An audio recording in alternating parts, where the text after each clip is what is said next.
आप सभी का स्वागत है ज्योतिष ऊर्जा में। समुद्र शास्त्र में हाथ की बनावट, हथेली और उंगलियों की बनावट के अनुसार व्यक्ति के बारे में ऐसी ऐसी बातें बताई जा सकती हैं जिसे जानकर आप हैरान हो जाएंगे। समुद्र शास्त्र में ये माना जाता है कि अंगूठा आपके व्यक्तित्व का आईना होता है।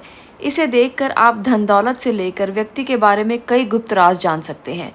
तो आज मैं अंगूठे के कोई रहस्य तो नहीं बताने वाली हूँ। आज मैं अंगूठे के नीचे के स्थान के बारे में आपसे बात करने वाली हूँ, क्योंकि अंगूठे के नीचे का स्थान बहुत महत्वपूर्ण माना जाता है। अंगूठे के नीचे के स्थान को शुक्र का प्रतीक माना जाता है।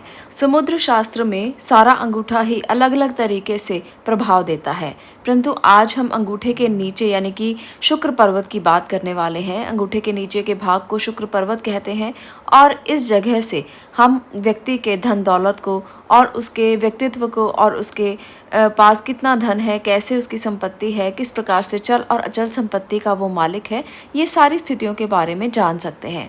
तो आज मैं एक ऐसा उपाय आपको बताने वाली हूँ कि अगर आप अंगूठे के नीचे के हिस्से में वो उपाय करते हैं तो आपके पास अगर धन नहीं भी है, किसी भी प्रकार से आपका वो क्षेत्र विकसित नहीं है, तो वो धीरे धीरे विकसित होने लगेगा। आपके पास धन के आने के रास्ते खुलने लगेंगे। आपका शुक्र क्षेत्र विकसित होगा तो आपके पास भोग विलासता के सभी साधन होंगे।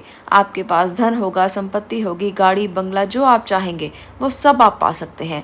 बस आपको ये छोटा सा उपाय करते रहना है। हाथ में शुक्र का क्षेत्र यानी कि शुक्र ग्रह का क्षेत्र, तो ऐसे में अगर शुक्र ग्रह विकसित नहीं है तो आपको ये उपाय जो आज मैं आपको बताऊंगी शुक्रवार के दिन से ही शुरू करना है। शुक्रवार का दिन माँ लक्ष्मी का माना जाता है, इसलिए शुक्रवार से इस उपाय को करना आप प्रारंभ करें। जैसे ही शुक्रवार का दिन आए आपने केसर लेकर आना है। केसर शुद्ध होना चाहिए, इस बात का ज़रूर ध्यान रखिए। अगर आप नकली केसर का इस्तेमाल करेंगे तो आपको कोई प्रभाव नहीं मिलेगा, इसलिए शुद्ध केसर की कलियों का इस्तेमाल इस प्रयोग में आप करें तो आपको ज़्यादा लाभ मिलने वाला है। ऐसे में शुक्र की होरा यानी कि शुक्रवार के दिन जो सबसे पहला सूर्य का समय होता है वो शुक्र की होरा होती है। इस समय में आपने ये उपाय करना है। आपने सबसे पहले केसर लेकर उसमें थोड़ा सा गंगा जल आप मिला लें और माँ लक्ष्मी के सामने आप बैठ जाएं। माँ लक्ष्मी की तस्वीर अपने सामने रखकर वहाँ पर बैठ जाएं और आपने केसर लेकर 1-2 कलियाँ ही आपने इस्तेमाल करनी है, ज़्यादा केसर इस्तेमाल नहीं करना। आप अपने अंगूठे के नीचे उस केसर को रगड़ना शुरू करें। आप जैसे जैसे उस केसर को रगड़ेंगे आपका शुक्र का क्षेत्र विकसित होगा। आपने इस उपाय को जब भी करना है तो शुक्रवार से ही आरंभ करना है, इस बात का ज़रूर ध्यान रखिए। अगर शुक्ल पक्ष का शुक्रवार है तो बहुत ही उत्तम लाभ आपको इसके मिलेंगे और उसके बाद आपने इसको रोज़ाना करना है। पहला दिन बस आपने ध्यान रखना है कि शुक्रवार का हो, उसके बाद आप इसे रोज़ाना कर सकते हैं। तो आपने अपने शुक्र के क्षेत्र को विकसित करना है और ध्यान केंद्रित करना है इस बात की तरफ कि आपका शुक्र विकसित हो रहा है, आपका ये क्षेत्र, ये शुक्र ग्रह विकसित हो रहा है। माँ लक्ष्मी आपके पास आपके घर में निवास कर रही हैं और वो आपसे बहुत प्रसन्न है और आपकी हर मनोकामना पूरी हो रही है।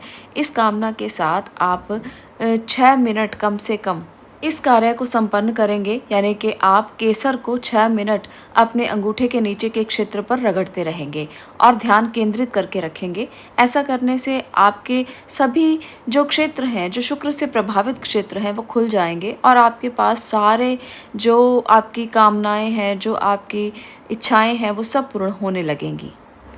ये उपाय बहुत ही प्रभावी उपाय है। ये उपाय उन लोगों के लिए बहुत अच्छा है जिनका शुक्र क्षेत्र बहुत ज़्यादा अविकसित है।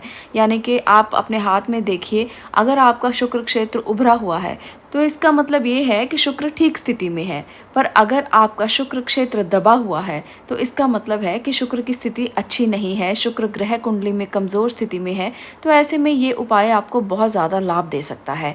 अगर आपका शुक्र उभरा हुआ है, विकसित है और आपके पास पूरी तरह से धन संपत्ति और सब कुछ है, तो आपको ये उपाय और भी ज़्यादा धन के रास्ते खोलेगा और भी ज़्यादा आपको धन आएगा। परंतु अगर आपका शुक्र क्षेत्र विकसित नहीं है तो ये उसे विकसित करने में आपकी मदद करेगा। तो हर तरह से ये बहुत ही प्रभावी और लाभकारी और चमत्कारी है। तो आप इसे करके इसका लाभ ले सकते हैं। बहुत ही साधारण सा एक उपाय है जिसे करके आप अपने जीवन में हर तरह की समस्या का सॉल्यूशन कर सकते हैं। हर तरह की समस्या आपसे दूर हो सकती है, क्योंकि सभी तरह की समस्याएं कि शुरुआत जो है वो धन से ही होती है। तो अगर धन की समस्याएं सॉल्व हो जाएं तो फिर सारी समस्याओं का अंत अपने आप होने लगता है। तो आज के लिए इतना ही। आप ही इसे आजमाएं और इसके बाद कमेंट सेक्शन में ज़रूर बताएं कि आपको कितना लाभ हुआ है। मैं मिलती हूँ अगली वीडियो में। आप लोगों का इसे देखने के लिए धन्यवाद।